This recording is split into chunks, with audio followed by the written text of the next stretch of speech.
하나님의 말씀 보시겠습니다. 에베소서 6장 14절에서 18절입니다. 신약성경 316쪽에 있습니다.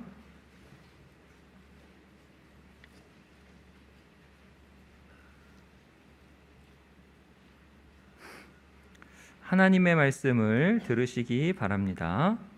그런즉 서서 진리로 너희 허리띠를 띠고 의의 호심경을 붙이고 평안의 복음이 준비한 것으로 신을 신고 모든 것 위에 믿음의 방패를 가지고 이로써 능히 악한 자의 모든 불화살을 소멸하고 구원의 투구와 성령의 검 곧 하나님의 말씀을 가지라. 모든 기도와 간구를 하되 항상 성령 안에서 기도하고 이를 위하여 깨어 구하기를 항상 힘쓰며 여러 성도를 위하여 구하라. 아멘.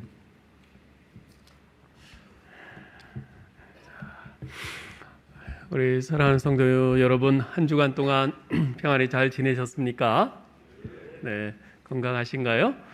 네, 우리 같이 함께 인사 좀 나누시죠. 앞뒤 좌우에 계신 분들, 또 가정에서 온라인 예배 드리시는 분들 인사 좀 하겠습니다. 반갑습니다. 지난 한 주도 수고 많으셨죠? 건강하신가요? 주님의 은혜와 평강이 함께 하시기를 바랍니다. 네.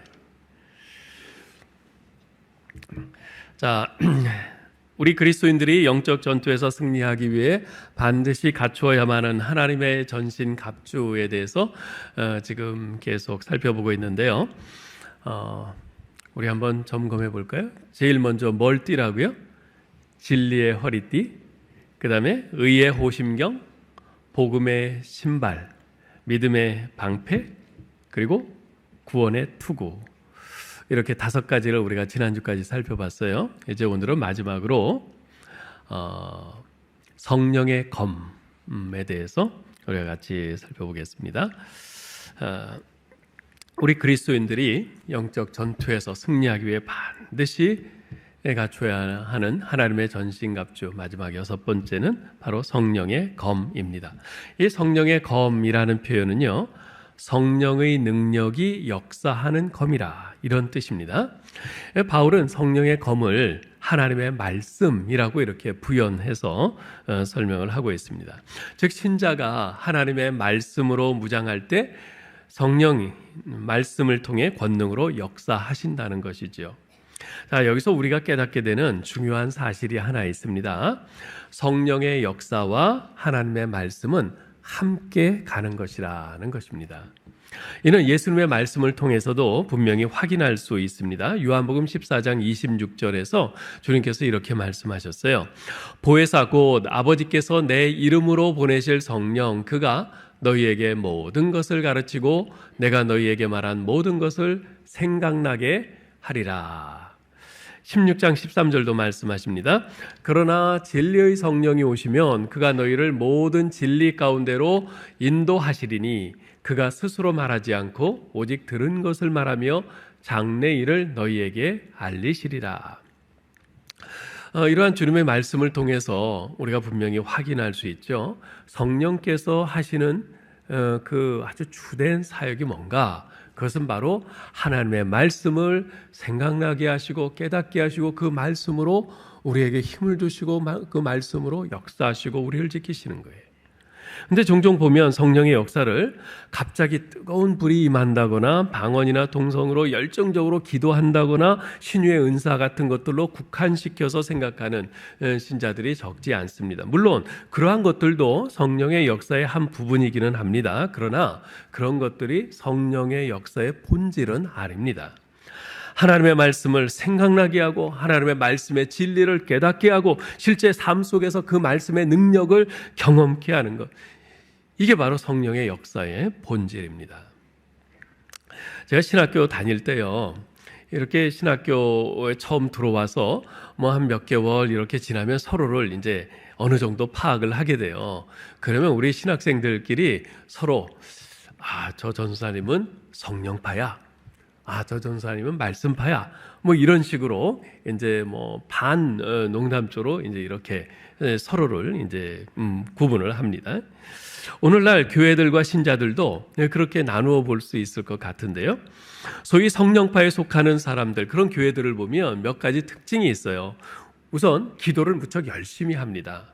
새벽 기도는 물론이고요, 철야 기도, 금식 기도 등을 밥 먹듯이 해요. 그리고 기도할 때 방언도 하고요, 통성으로 정말 열성적으로 기도합니다. 또 찬양도 무척 열심히 하죠. 찬양할 때 막 손뼉을 치거나 손을 들고 정말 힘있게 찬양을 합니다. 뿐만 아니라 그런 분들은요, 신유의 은사나 방언의 은사, 예언의 은사 등 성령의 은사에 아주 무척 민감합니다. 그래서 그런 은사들을 열정적으로 사모하고 간구합니다. 그래서 그렇게 소위 성령파에 속하는 사람들, 그런 교회들에서 함께 찬양하거나 기도하거나 함께 예배를 드릴 때면 덩달아 같이 가슴이 막 뜨거워지는 것을 느끼곤 합니다. 반면에 소위 말씀파에 속한 사람들은요, 굉장히 이성적이에요. 말씀 묵상과 성경 공부, 성경 연구에 무척 열심입니다. 한 구절 한 구절, 또 단어 하나하나마다 깊이 분석하고 연구하고 토론하기를 즐깁니다. 성경뿐 아니라 성경사전, 성구사전, 또 주석 등을 꼼꼼히 찾아 읽으면서 공부를 합니다. 성경도 한글 성경만 보지 않아요. 영어 성경도 보고요, 심지어 헬라어 성경, 히브리어 성경 원문도 열심히 공부하는 이제 그런 분들도 있어요.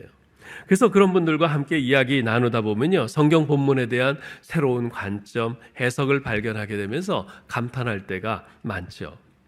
자, 이처럼 성령파나 말씀파나 모두 참으로 귀한 장점들을 가지고 있습니다. 그러나 그것만으로는 부족한 것을 종종 느끼게 됩니다. 소위 성령파 사람들은요, 기도는 열심히 하는데 말씀에 대한 열심은 그에 못 미치는 그런 경우들이 많습니다. 반면에 말씀파 사람들은 성경 공부는 열심히 하는데 기도가 많이 약해요. 양쪽 모두 적절히 균형을 잡아야 하는데 그렇지 못하고 한쪽으로 치우치는 것이죠. 여러분, 제가 전에도 한번 말씀드린 바 있습니다만, 기도는 열심히 하지만 정작 말씀 공부를 소홀히 하면요, 신비주의에 빠지기 쉽습니다. 반면에 말씀 공부는 열심히 하지만 정작 기도를 소홀히 하면요, 말씀으로 남을 비판하는 그 비판자가 되기가 쉬워요. 말씀과 기도, 말씀과 성령은 함께 가야 합니다. 그래야 하나님의 말씀을 통해 성령의 역사하심을 체험하는 균형 잡힌 신자로 제대로 성장할 수가 있는 것이죠. 자, 그런데 하나님의 전신갑주를 이루는 여러 장비들 가운데 앞서 언급한 5가지 장비와 이 마지막 성령의 검 사이에는 결정적인 아주 중요한 차이점이 하나 있습니다. 진리의 허리띠, 의의 호심경, 복음의 신발, 믿음의 방패, 구원의 투구, 이 5가지는 전부 방어용 무기예요. 방어용 무기. 그런데 마지막 이 성령의 검은 유일한 공격용 무기입니다. 방어용 무기의 역할은 사탄의 공격에 내 몸이 상하지 않도록 보호해 주는 것이죠. 그렇지만 이 방어용 무기는 나를 보호해 주기는 하지만 사탄을 결정적으로 패퇴시키지는 못합니다. 사탄을 결정적으로 패퇴시킬 수 있는 무기는 바로 공격용 무기인 성령의 검, 하나님의 말씀입니다. 예수님께서 그 사실을 몸소 입증해 보이신 바 있습니다. 여러분 기억하시죠? 예수님께서 공생의 사역을 시작하실 때 요단강에서 세례 요한에게 세례를 받으신 후 어디로 가셨어요? 광야로 가셨어요. 거기서 40일간 금식하신 후에 금식하시면서 사탄에게 시험을 받으셨는데요. 그때 주님께서 무엇으로 그 사탄의 시험을 물리쳤습니까? 바로 하나님의 말씀이었죠. 먼저 사탄은 40일간 금식하셔서 몹시 허기지신 예수님께 이 돌들로 떡을 만들어 먹으라, 그렇게 유혹을 합니다. 이 첫 번째 시험은 단순히 물질에 관한 시험이 아닙니다. 이것은 삶의 방식에 관한 시험입니다. 우리로 하여금 진리와 거짓을 뒤바꾸게 하는 시험입니다. 상황과 형편에 따라 거짓을 진리로 대체해도 괜찮다는 유혹입니다. 여러분 보세요. 떡은 뭘로 만들죠? 떡은 돌로 만드는 게 아닙니다. 쌀이나 밀 등 곡식으로 만드는 겁니다. 그게 하나님께서 정하신 법칙이에요. 그래서 하나님께서 쌀을 주시고 밀을 주신 것이거든요. 그런데 사탄은 40일을 금식하시고 그 광야에서 먹을 것이 아무것도 없는 그 광야, 그 굴러다니는 돌밖에 안 보이는 그 광야에서 배고파하시는 예수님께 유혹하는 겁니다. 봐라, 너 40일 동안 굶어서 너 배고프잖아. 근데 지금 이 광야에 먹을 거 아무것도 없어. 뭘 먹고 살래? 눈에 보이는 건 굴러다니는 돌밖에 없잖아. 그런데 너 하나님 아들이라며? 하나님의 아들이면 돌로 떡 만들 수 있겠네. 그 능력 있겠네. 배고프니까 돌로 떡 만들어서 먹어. 그래야 힘을 내서 하나님의 일이고 뭐든 할 것 아니야? 당장 굶어 죽게 생겼는데 진리면 어떻고 거짓이면 어때? 이러는 거예요. 돌로 떡을 만들어 먹으라는 것은 어떻게 살 것인가의 기준을 이것이 옳은 일이냐 아니냐 그걸로 하지 말고 이것이 내게 이익이 되느냐 아니냐 그걸로 기준 삼으라는 것이에요. 이런 상황이니 어쩔 수 없잖아 라는 코앞의 상황을 핑계 삼아서 이익이 되는 쪽으로 결정하라는 겁니다. 예수님께서는 그런 사탄의 유혹의 소리에 대해서 어떻게 답변하셨습니까? 마태복음 4장 4절 같이 읽어보죠. 기록되었으되 사람이 떡으로만 살 것이 아니요 하나님의 입으로 나오는 모든 말씀으로 살 것이니라 하였느니라. 예수님께서는 우리의 삶에 떡이 필요함을 인정하십니다. 그러나 떡만으로는 안 된다고 말씀하세요. 아니, 떡보다 더 중요한 것이 있다고 하십니다. 그것이 뭡니까? 바로 하나님의 입에서 나오는 모든 말씀입니다. 네. 여러분, 우리가 더울 때, 여름에 한창 더울 때 여러분 뭐가 땡기세요? 냉면이 땡기시잖아요. 시원한 냉면이 땡기죠. 그리고 이렇게 추울 때는요. 이렇게 추울 때 냉면 드시는 분은 아마 별로 없을 거예요. 이렇게 추울 때는 아주 뜨끈한 국을 좀 찾지 않습니까? 시기에 따라서, 경우에 따라서 우리가 먹는 음식이 달라요. 차는 음식이 달라요. 이때는 이 음식, 저 때는 저 음식. 여러분, 우리 하나님의 입에서 나오는 말씀도 그렇습니다. 하나님의 입에서 나오는 모든 말씀으로 우리가 살 것이라 그랬어요. 이런 상황에서 우리에게 정말 필요한 말씀이 있어요. 또 저런 상황에서 우리에게 필요한 말씀이 있어요. 하나님의 말씀은요, 우리의 모든 상황 속에서 우리에게 필요한 우리의 영적인 힘을 공급해주고 우리의 영적인 무기가 되어주고 이 하나님의 말씀이 그래요. 그래서 우리에게 하나님의 모든 말씀이 다 필요해요. 병약할 때 우리에게 필요한 말씀이 있고요. 우리가 치열한 영적 그 전쟁의 한복판에 있을 때 필요한 말씀이 있고요. 우리가 정말 가치관의 혼란을 겪고 있을 때 필요한 말씀이 있고요. 하나님께서는 그 모든 상황에 필요한 말씀들을 우리에게 다 주셨어요. 그 하나님의 입에서 나오는 모든 말씀, 그것이 우리의 영혼을 건강하게 하고 승리 있게 하는 것입니다. 여호와 하나님을 믿는 우리의 삶의 방식은 상황과 환경을 핑계 삼아 진리를 거짓으로 바꾸어 눈앞의 이익과 욕심을 쫓아가서는 안 된다는 겁니다. 하나님을 신뢰하라는 겁니다. 그분의 입에서 나오는 모든 말씀을 신뢰하고 믿음으로 순종하라는 것입니다. 그러한 삶의 방식이 우리의 삶을 지켜줍니다. 첫 번째 시험이 실패하자 사탄은 예수님을 성전 꼭대기에 세우고는 이렇게 말합니다. 네가 만일 하나님의 아들이여든 뛰어내려라. 기록되었을 때 저가 너를 위하여 그 사자들을 명하시리니 저희가 손으로 너를 받들어 발이 돌에 부딪히지 않게 하리로다. 여러분, 사탄의 이 두 번째 시험은요, 자랑스러운 인생으로 살 것인가 아니면 자랑하는 인생으로 살 것인가 하는 시험이라고 할 수 있습니다. 여러분, 자랑스러운 인생과 자랑하는 인생이 어떻게 다릅니까? 자랑스러운 인생은 내가 열심히 성실하게 인생을 살았더니 그 결과로 나도 모르는 사이에 무사람들이 모두 인정하는 인생이 되는 것입니다. 그런 게 자랑스러운 인생이죠.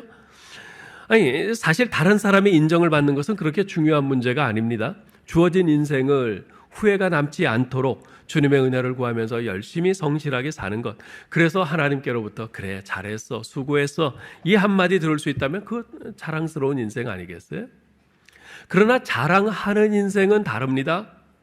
어떻게든 다른 사람들로부터 인정받고 자기의 이름 석자를 드러내고 높임을 받으려는 것, 그것이 목표가 되는 인생, 그게 자랑하는 인생이에요. 예수님께서 보리떡 5개와 물고기 2마리로 5,000명이 넘는 사람들을 배불리 먹이신 오병이어의 사건 행하셨을 때 어떤 일이 일어났습니까? 사람들이 예수님을 임금으로 삼으려고 억지로 임금 삼으려고 했어요. 왜요? 물고기 2마리와 보리떡 5개로 이렇게 5,000명이 넘는 많은 사람들을 먹이고 12광줄이 넘게 하신 그 능력을 보니까 이 예수님만 우리 임금이 되어주시면 평생 먹고 사는 걱정은 없겠다. 그 생각을 한 거죠. 자, 그런데 만일 성전 꼭대기에서 예수님이 뛰어내리는데 그 예수님의 발을 천사들이 나타나서 받들어서 안전하게 땅에 착 내려서게 만든다면 그 모습을 보면 사람들이 어떤 반응을 보일까요? 모르긴 몰라도 오병이어 사건 이상으로 사람들은 예수님께 열광하지 않겠어요? 예수님, 예수님, 우리 왕 예수님 만세! 그러면서 열렬히 환호할 겁니다. 완전 대스타가 되는 겁니다.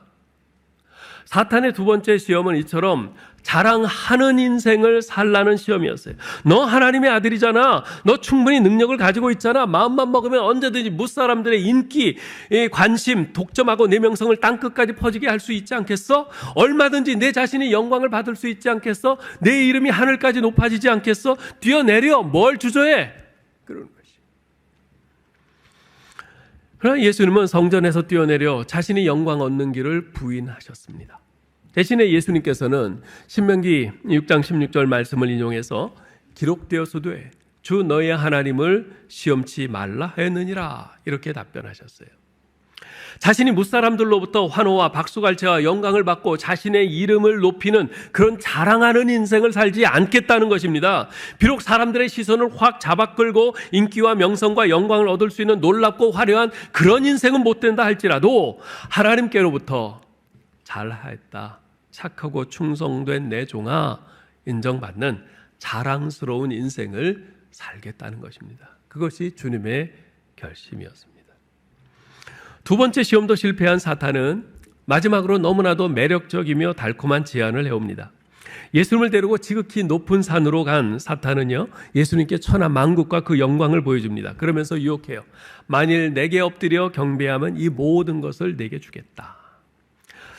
이 시험은 십자가를 잊어버리게 하는 시험이라고 할 수 있습니다. 십자가를 잊어버리게 하는 시험.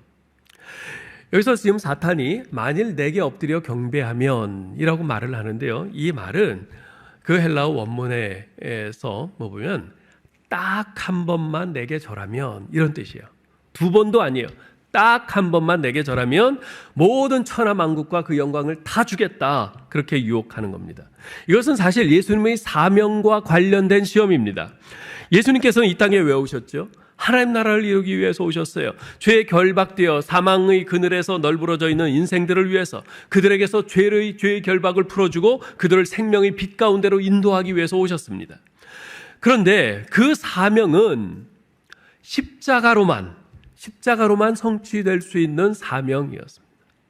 죄값은 사망이기에 죽을 수밖에 없는 우리 죄인들을 구원하기 위해서는 대신 자신의 생명을 내어주는 십자가의 고통과 희생, 그 죽음으로서만 이룰 수 있는 사명이었습니다. 그런데 사탄은 그러한 십자가의 고통과 희생과 죽음이 없이도 그 사명을 성취하게 할 수 있게 해주겠다고 지금 제안하는 겁니다. 단 한 번만 절하면, 단 한 번의 경배만으로 그 힘든 사명을 성취할 수 있게 해주겠다는 거예요. 이게 얼마나 달콤한 유혹입니까? 그러나 예수님께서는 그러한 사탄의 달콤한 유혹에 대해 단호하게 거부하십니다. 사탄아 물러가라. 기록되었으되 주 너희 하나님께 경배하고 다만 그를 섬기라 하였느니라. 경배는 오직 하나님께만 하는 겁니다. 비록 단 한 번뿐일지라도 하나님이 아닌 대상에게는 경배할 수도 없고 경배해서도 안 되는 것입니다. 우리가 다른 것은 100번, 1000번 양보할 수 있지만 이것만은 절대 양보할 수 없는 우리 존재와 신앙의 기반입니다. 그렇습니다. 하나님께 드릴 영광을 헛된 우상에게 줄 수는 없습니다. 오직 하나님께서만이 영광스러운 분이세요. 그분만이 우리의 경배를 받으시기에 합당한 분이십니다. 영광이 아닌 헛된 것을 경배해서는 안 됩니다. 영광 아닌 일에 우리의 인생을 낭비하는 것은 그야말로 어리석은 일인 것입니다. 좀 힘들어도 비록 십자가의 길이라 해도 하나님께서 명하신 길로만 가기로 결심하는 것, 그것이 참 지혜이고 참 생명의 길이고 그것이 영광으로 가는 길입니다. 그것이 예수님의 답변이었습니다. 이처럼 예수님을 무너뜨리려는 사탄의 공격은 예수님께서 이제 막 공생애로 발을 내딛자마자 거세게 몰아쳐왔어요.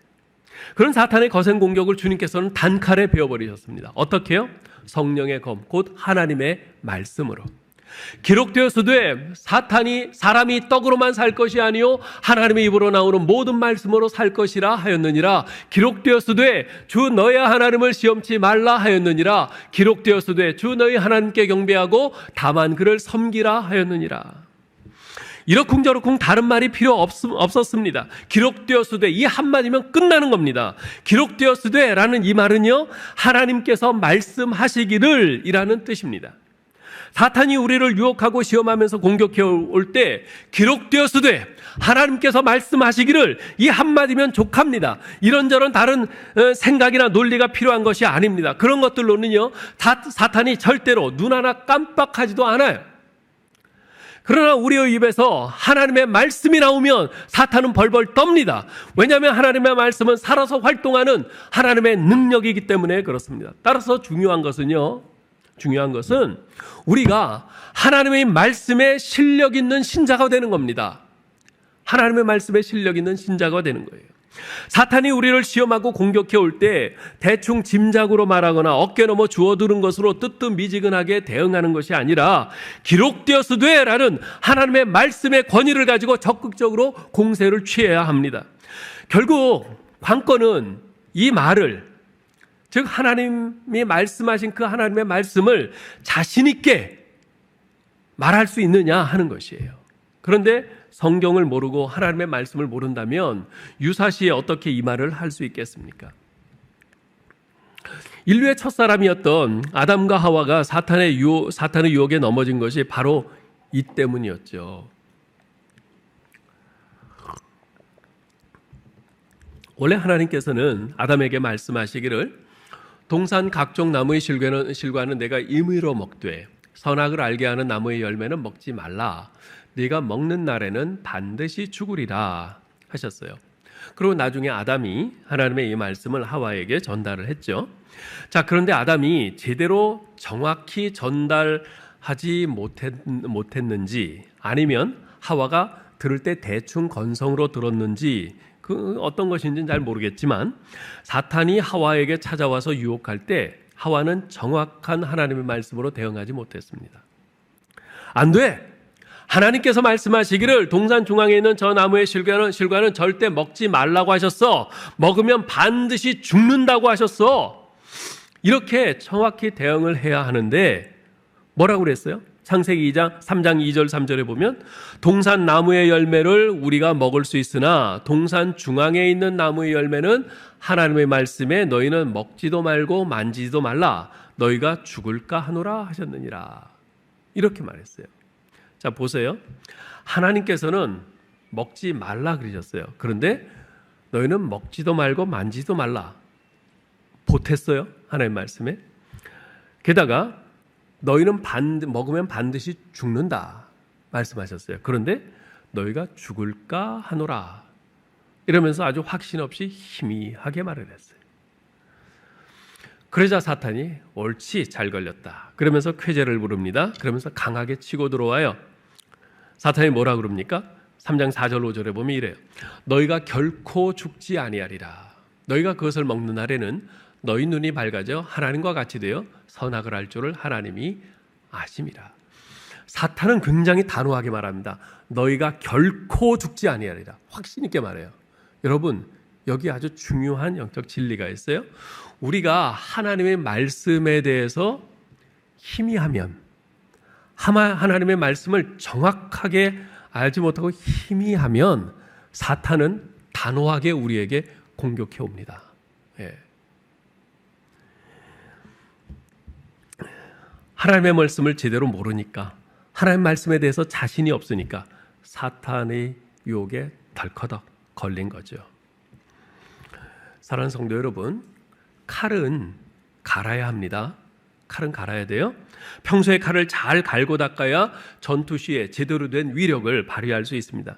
그렇지 않고 평소에 칼을 그냥 칼집에 꽂아두고 갈고 닦지 않으면 녹이 슬어요. 그러면 유사시에 적을 베기는커녕 두부 한 모도 제대로 베지 못합니다. 그리스도의 군사로서의 소임을 제대로 못하게 되는 거죠. 한번 생각해 보셔요. 나는 하나님의 사람으로서 나는 평소에 말씀의 검을 얼마나 열심히 갈고 닦고 있는가. 예? 여러분 자신에게 질문해 보아야 합니다. 미국에서 시작된 아주 유명한 성경 교육 프로그램이 하나 있는데요. 아와나라는 프로그램이에요. 아이들에게 어려서부터 성경 말씀을 암송하게 해서 말씀의 실력을 길러주는 프로그램입니다. 아주 이제 유명한 프로그램이고 요새는 우리나라에서도 이제 하는 교회들이 많이 생겼어요. 자, 그런데 이 아와나라는 명칭은요, 디모데후서 2장 15절에서 따왔다고 말합니다. 디모데후서 2장 15절을 한번 읽어볼까요? 너는 진리의 말씀을 옳게 분별하며 부끄러울 것이 없는 일꾼으로 인정된 자로 자신을 하나님 앞에 드리기를 힘쓰라. 여기서 이 노란 글씨로 되어 있는 부끄러울 것이 없는 일꾼으로 인정된 자, 여기에 해당하는 영어 문구는 approved workmen are not ashamed예요. 이 말에 각 단어의 첫 머리 글자를 따서 아와나라고 이렇게 만든 겁니다. 여러분 보세요. 이 성경 암송 프로그램인 이 아와나라는 명칭이 뭘 위해서 만들어졌다고요? 부끄러울 것이 없는 일꾼으로 인정된 자로 아이들을 키우기 위해서 만든 프로그램이라는 거예요. 이것은 우리에게 아주 굉장히 중요한 메시지를 던져줍니다. 여러분, 어떤 사람이 부끄러울 것이 없는 자로 인정된 자입니까? 그저 교회만 열심히 왔다 갔다 하는 사람입니까? 이런저런 직분이나 직함을 가지고 바쁘게 여기저기 돌아다니는 사람입니까? 아닙니다. 진리의 말씀을 옳게 분별하는 사람이라고 바울은 말합니다. 진리의 말씀을 옳게 분별하기 위해서는 어떻게 해야 합니까? 다른 방법이 없습니다. 하나님의 말씀인 성경을 부지런히 읽고 묵상하고 공부하고 암송하고 순종해야 합니다. 제가 이번에 우리 김경 원로 목사님께서 오랫동안 맡아오시던 소련 선교회 이사장을 맡게 됐습니다. 그리고 지금은 노회 부노회장이지만 내년에는 노회장을 맡게 됩니다. 또 앞으로 어떤 외부의 직책들을 맡게 될지 모르겠어요. 이제까지는 제가 미국에서 온 지 얼마 안 돼가지고 한국 상황도 잘 모르고 교회도 아직 잘 파악이 안 돼서 지금은 곤란합니다 하면서 계속 이렇게 피해 왔는데, 언제까지나 마냥 피할 수도 없고 어쩔 수 없이 감당해야만 하는 그런 상황까지 왔습니다. 사실 어떤 직책들을 맡고 안 맡고 그 자체가 중요한 것은 아닙니다. 그 일들을 잘 해내느냐 아니냐 하는 것도 그리 중요한 것은 아닙니다. 정말 제게 문제가 되는 것은 그러한 일들로 말미암아 바쁘게 여기저기 돌아다녀야 되고 그로 인해서 제 자신이 말씀을 연구하고 우리 교회 목회하는 일에 소홀해지지는 않을까 하는 것입니다. 부끄러울 것이 없는 일꾼으로 인정된 자가 되어야 할 텐데, 그러기 위해서는 무엇보다도 하나님의 말씀인 성경을 부지런히 읽고 묵상하고 연구함으로써 진리의 말씀을 옳게 분별하는 그런 신자, 목자가 되어야 할 텐데, 대외적인 일들로 바쁘게 다니다가 정작 말씀 연구와 모든 그 목회 사역에 소홀해질까 봐 우려가 되는 것이죠. 여러분, 그렇게 되지 않도록 제게 주어진 일들을 잘 감당하면서도 말씀 연구와 우리 목회 사역에 소홀해지지 않게 여러분 저를 위해서 꼭 기도해 주시기를 부탁드립니다. 지금부터 2700년 전 하나님께서는 아모스 선지자를 통해서 이런 말씀을 하셨어요. 아모스서 8장 11절인데요. 같이 한번 읽어볼까요? 주 여호와의 말씀이니라. 보라, 날이 이를지라. 내가 기근을 땅에 보내리니 양식이 없어 주림이 아니며 물이 없어 가람이 아니요 여호와의 말씀을 듣지 못한 기갈이라. 기원전 8세기 이스라엘은요, 당시 이스라엘 역사상 가장 부강하던 때였습니다. 네, 경제적으로, 정치적으로 아주 나라가 잘 되고 형통하던 때였어요. 그런 때 무슨 굶주림이 있고 무슨 가람이 있겠어요? 근데 하나님께서는 말씀하세요. 너희가 양식이 없어서 주림이 아니고 물이 없어 가람이 아니라 여호와의 말씀을 듣지 못한 굶주림이요 기갈이라 말씀하세요. 이 말씀이 혹시 오늘날 우리를 향한 하나님의 안타까움은 외침은 아닐지 그런 생각을 해보게 됩니다. 오늘날 우리 주변에는 말씀이 넘쳐나고 있습니다. 어디서나 쉽게 구할 수 있는 성경책들, 신앙서적들, TV나 휴대폰을 통해 언제든지 쉽게 들을 수 있는 넘쳐나는 수많은 설교들. 그런 말씀의 홍수 속에 우리가 있고 언제든지 쉽게 접할 수 있으니까 혹시 그것을 여러분들이 착각하지 않을까 싶어요. 나는 말씀으로 충만한 그런 사람이야. 여러분, 지금 우리 주변에 보이지는 않지만 공기로 가득 차 있습니다. 이 공기가 주변에 아무리 가득 차 있어도 내가 그것을 호흡해서 내 몸 안으로 끌어들이지 않으면 나는 공기 부족으로 죽습니다. 예. 지금 혹시 여러분이 그런 상태는 아닌지요? 집에는 성경책이 몇 권씩 있고 신앙서적도 많고 언제든지 휴대폰만 켜면 많은 설교들을 들을 수 있는데 근데 정작 그렇게 하지는 않는 말씀의 기갈 상태에 있지는 않습니까? 여러분 광야 아시죠? 이 광야를 히브리어로 미드바르라고 합니다. 이 단어는 말씀을 뜻하는 다바르란 단어에 무엇무엇으로부터 무엇무엇과 함께라는 장소를 뜻하는 전치사가 붙어서 만들어진 합성어입니다. 따라서 이런 어원적인 의미를 고려한다면 광야는 말씀이 있는 곳 또는 말씀이 있어야 살 수 있는 곳이라고 해석을 할 수 있습니다. 광야는 빈들입니다. 아무것도 없는 곳이에요. 곡식, 과일도 없고요. 마실 물도 없습니다. 의지할 사람도 없고 쉴 만한 집도 없습니다. 그래서 빈들이에요.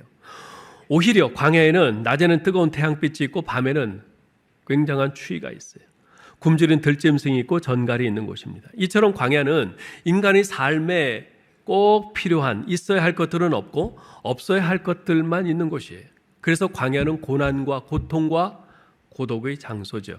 자, 그런데요. 하나님께서는 이스라엘 백성들을 출애굽시키신 후에 그 광야에서 40년 동안 지내도록 하셨어요. 어째서 하나님께서는 출애굽한 이스라엘 백성들을 그러한 고통의 장소인 광야로 보내서 거기서 40년을 지내게 하신 것일까요? 그 직접적인 원인이 된 것은 가데스 바네아에서의 12 정탐꾼 사건입니다. 당시 12 정탐꾼 가운데 여호수아와 갈렙을 제외한 나머지 10명의 정탐꾼들은 자신들이 탐지하고 돌아온 가나안 땅에 대해서 부정적인 보고를 합니다. 그 보고를 들은 백성들은 하나님과 모세를 원망하면서 애굽으로 돌아가겠다고 그래요. 모세에게 돌을 들어 치려고 해요. 하나님께서는 그 땅을 주시겠다고 거듭거듭 확인해 주시고 말씀하시고 약속하셨지만 백성들은 하나님의 그 말씀을 신뢰하지 않았던 겁니다. 이에 진노하신 하나님께서 그들을 광야로 보내어 그곳에서 40년을 지내게 하셨어요.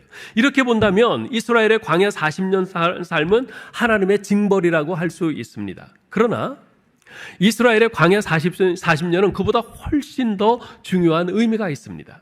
그것은 눈앞의 상황을 하나님의 말씀, 하나님의 약속보다 훨씬 더 중요하게 생각했던 이스라엘 백성들로 하여금 눈앞의 상황 때문에 오히려 하나님의 말씀만 의지하며 사는 법을 배우고 훈련케 하신 세월이었다는 것입니다.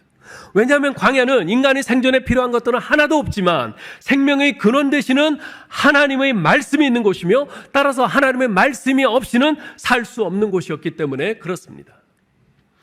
광야에서 이스라엘 백성들은요, 진을 칠 때 성막을 가운데 두고 그 성막을 중심으로 동서남북으로 빙 둘러서 진을 쳤습니다.